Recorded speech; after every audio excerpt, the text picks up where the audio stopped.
Hello friends, welcome to my another video. వీడు open చేయగానే kettle పెట్టాడని చూస్తున్నారా? ఈరోజు మా హాస్టల్లో సండే కదా, మార్నింగ్ ఉప్మా పెడతారు.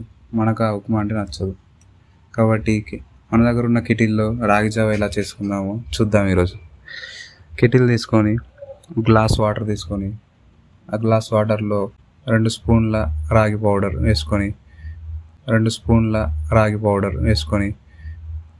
కలుపుతూ ఒక 5 to 10 minutes అలా మరగనించాలి. కలుపుతూనే ఉండాలి. ఒకవేళ కలపడం ఆపేస్తే అది ఉండలుగా మారుతుంది, మనకు తాగడానికి అనువుగా ఉండదు.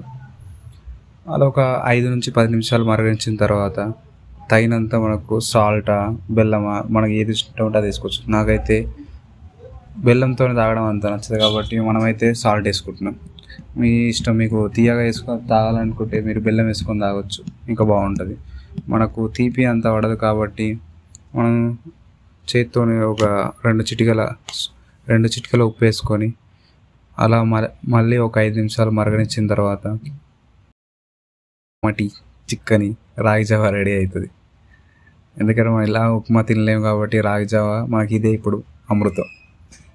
తర్వాత రాగి జావ మెల్లగా తాగేసి ఎగ్జామ్కు బయలుదేరాం. ఆ ఎగ్జామ్ గురించి వీడియో మన నెక్స్ట్ వీడియో వ్లాగ్లో వస్తుంది, చూసేయండి. Thanks for watching.